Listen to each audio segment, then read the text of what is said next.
गाड़ी संख्या 1106 दरभंगा लोकमान्य। 2019 गर्मियों की बात है। वाराणसी पर डॉक्यूमेंट्री बनाने के लिए मैं रात के लगभग 12 बजे स्टेशन पर पहुंचा। मैं ये सोच कर गया था कि रात्रि के मध्य पहर यहाँ पर ज़्यादा चहल पहल नहीं होगी, कुछ गिने चुने ही यात्री नजर आएंगे। पर शायद ये भूल गया था कि वाराणसी एक विशाल जंक्शन है और दिल्ली, मुंबई, कोलकाता, अहमदाबाद एवं सूरत जैसे भारत के कई बड़े महानगरों के लिए यहाँ से ट्रेनें उपलब्ध होने के कारण मुसाफिरों का आना जाना पूरी रात चलता रहेगा।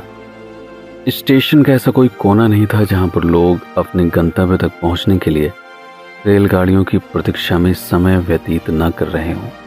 वाराणसी पर बनाई गई डॉक्यूमेंट्री प्रतापगढ़ हब पर प्रकाशित हो चुकी है। स्टेशन एवं रेलगाड़ियों के बारे में उसमें काफ़ी जानकारियाँ दी गई हैं। उम्मीद है आप उस डॉक्यूमेंट्री को अवश्य देखना चाहेंगे, इसलिए उसका लिंक इस वीडियो के अंत में उपलब्ध होगा। यदि आपने नहीं देखा तो अवश्य देखें।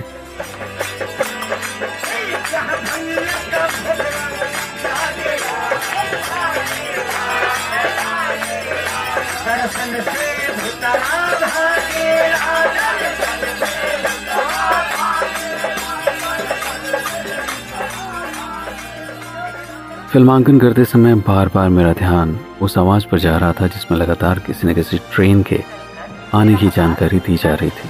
भुसावल के रास्ते लोकमान्य तिलक टर्मिनस को जाने वाली कुछ ही समय में प्लेटफॉर्म क्रमांक 1 पर आ रही है।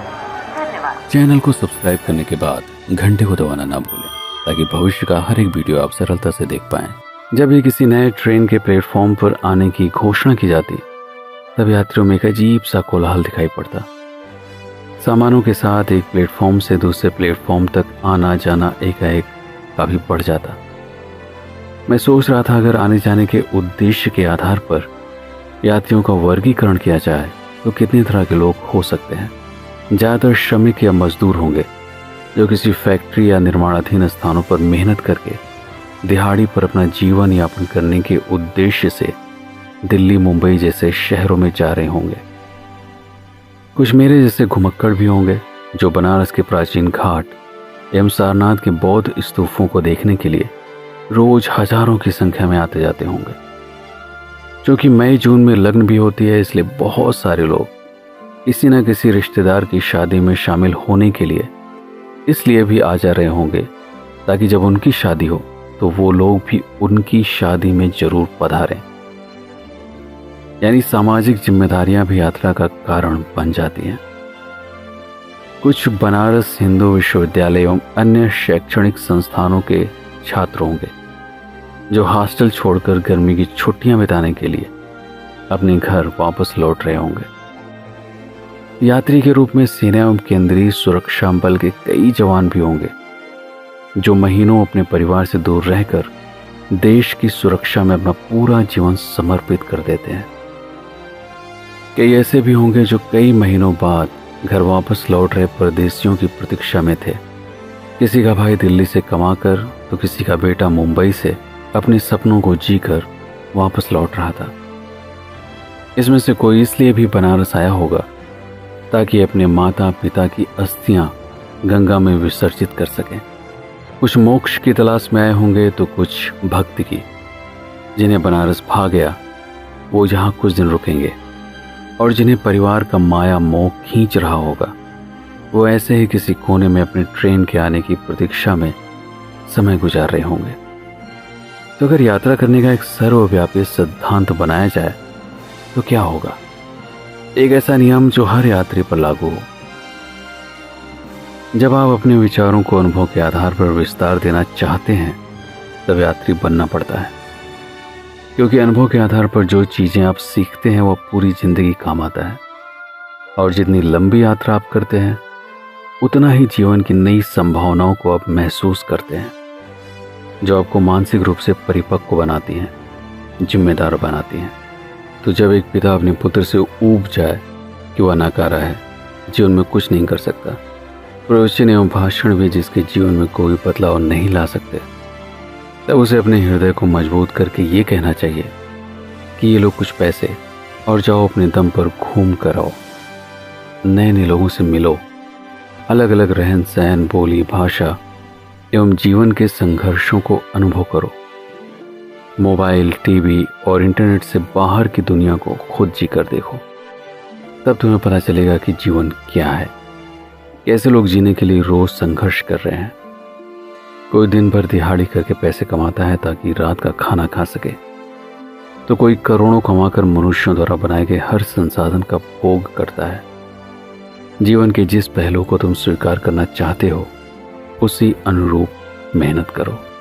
99% लोग उतना ही पाते हैं जितना वो कर्म करते हैं, और 1% लोग जिन्हें पैदा होते ही या भाग्य से बहुत कुछ मिल जाता है, वो ड्रग्स, शराब और जुए में सब कुछ उड़ा देते हैं, तब तक जब तक उन्हें इन चीज़ों की कमी ना खलने लगे।